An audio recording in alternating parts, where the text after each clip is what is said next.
Diasco Foot, le miroir du football de la diaspora congolaise.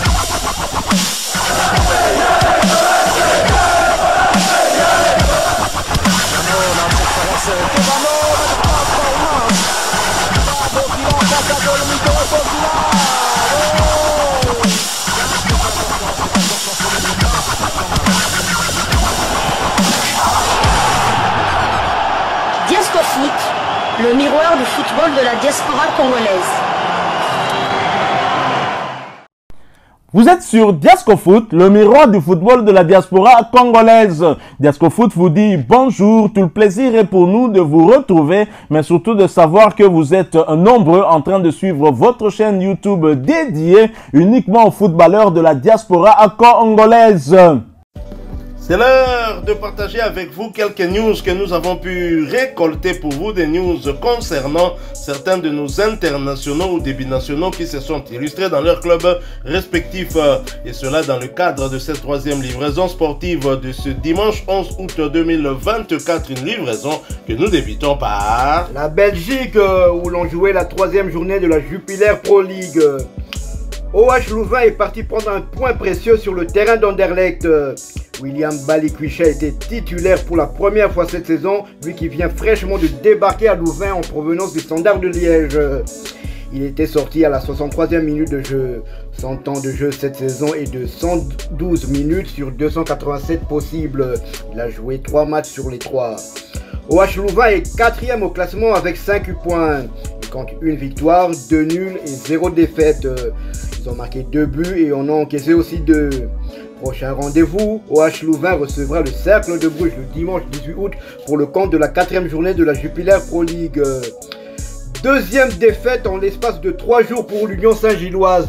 Ils s'étaient d'abord inclinés 3 buts à 1 à Prague lors du match aller du 3e tour préliminaire de la Ligue des Champions. Ils viennent de perdre leur premier match en championnat 4 buts à 3 face à Westerlo. Noah Serdiki avait débuté la rencontre sur le banc, lui qui sortait sur 3 titularisations consécutives. Monté au jeu à la pause, il est monté au jeu à la pause alors que son équipe était menée 3 buts à 1. Son temps de jeu cette saison est de 309 minutes sur 387. Il a joué 4 matchs sur les 4 et a délivré une passe décisive. L'Union Saint-Gilloise est 6e au classement avec 4 unités. Il compte une victoire, un nul et une défaite. Ils ont marqué 6 buts et en ont encaissé 5. Prochain match, l'Union Saint-Gilloise accueillera le Slavia Prague lors du match retour du 3e tour de la qualification de la Champions League le mardi prochain. Nous quittons la Belgique, nous allons du côté de la Suisse.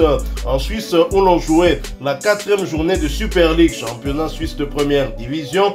Deuxième clean sheet du gardien international congolais Timothy Fayulu et victoire 2 buts à 0 pour son club, le FC Sion, qui recevait le FC Winterthur. Score final 2 buts à 0. Et le média suisse RTS.ch nous redonne le film de ce match avec un article intitulé « Le FC Sion s'impose avec sérieux face à Winterthur ». Le FC Sion a battu Winterthur 2 buts à 0 à domicile en ouverture de la 4e journée de Super League. Le promu valaisan a ainsi obtenu un 3e succès en 4 rencontres. Après plusieurs occasions manquées avant la pause, les Cédunois ont pris l'avantage sur un corner repris par le capitaine Schmied 50e. 2 minutes plus tard, les visiteurs étaient réduits à 10 après l'expulsion de Barouane. Leur tâche devenait dès lors très ardue. Jokic a doublé l'avantage des siens à la 85e et mis fin aux espoirs adverses dans la fournaise de Tourbillon où le mercure dépassait la barre de 30 degrés. Les conditions étaient loin d'être idéales pour développer un jeu dynamique. Les hommes de Didier Tolo y sont néanmoins parvenus par moments, en tout cas davantage que les Zurichois assez timorés. L'issue du match répond ainsi pleinement à la physionomie des débats. titulaire, Timothy Fayulu a disputé bien évidemment l'intégralité de cette rencontre pour sa 4e fois consécutive. C'est le 2e clean sheet de la saison pour lui, et cela en 4 matchs disputés en championnat. Les statistiques de Timothy Fayulu lors de cette rencontre, c'est un arrêt. Timothy Fayulu a profité de cette 4e titularisation pour porter à 385 minutes son temps de jeu sur les 385 minutes possibles. Il a donc participé à tous les 4 matchs avec son club, totalisant 2 clean sheets cette saison. Après ce succès, le FC Sion occupe provisoirement la tête du classement avec 9 points en 3 matchs.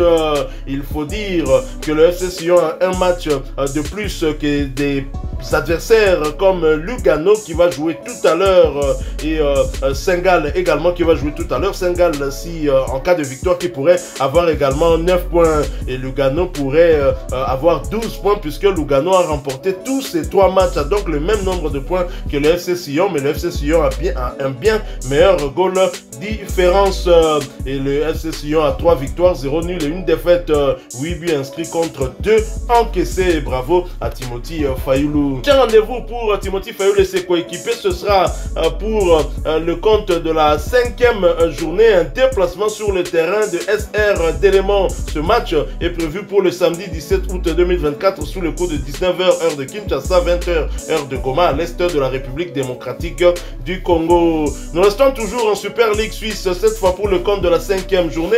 Toujours pas de victoire pour les Young Boys de Berne et toujours pas de but pour Elia Meshak.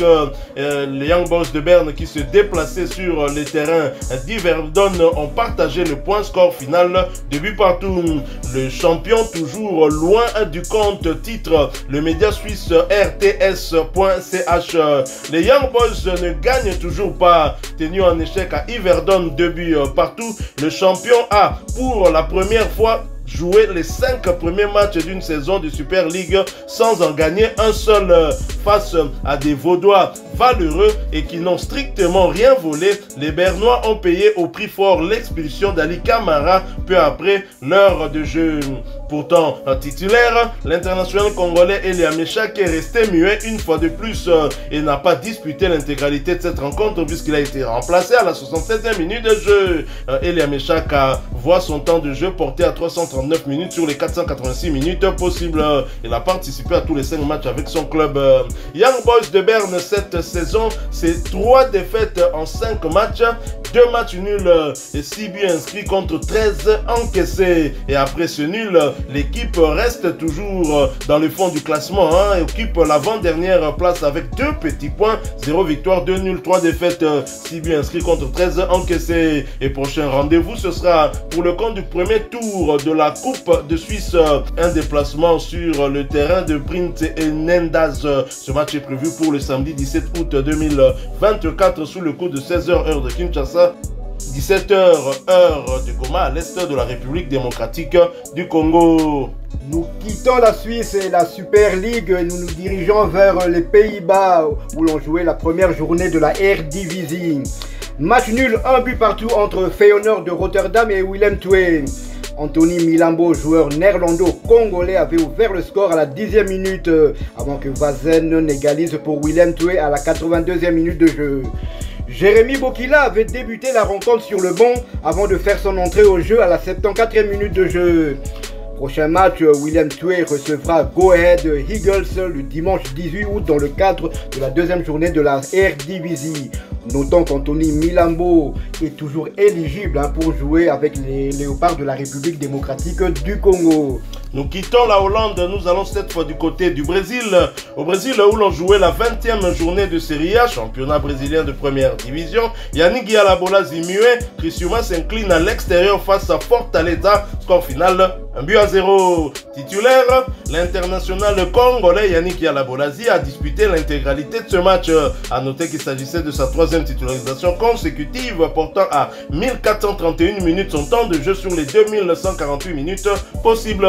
Il a participé à 22 matchs avec son club avec à la clé 4 buts inscrits et 3 passes décisives délivrées. Après ce revers, Criciúma campe à la 12e place du championnat avec 24 points, 6 victoires, 6 nuls et 8 défaites. 28 buts inscrits contre 30 encaissés. Et prochain rendez-vous pour Bolas et ses coéquipiers, ce sera pour le compte de la 21e journée du même championnat et la réception de Vasco de Gama le dimanche 18 août 2024 sous le coup de 20h heure de Kinshasa, 21h heure de Kamanyola à l'est de la République démocratique du Congo. Voilà qui met fin à cette troisième livraison sportive de ce dimanche 11 août 2024. Si vous l'avez aimé, laissez-nous un maximum de j'aime. Merci de partager avec nous en commentaire votre point de vue. Abonnez-vous sur cette chaîne Diasco Foot parce que nous sommes le miroir du football de la diaspora congolaise. Et n'oubliez pas d'activer la petite cloche de notification, histoire de ne plus rien manquer des prochains sujets que nous allons vous proposer. Encore une fois, merci à vous avec espoir de vous retrouver bientôt dans un autre sujet d'actualité. En attendant, portez-vous bien et Diasco Foot vous dit au revoir.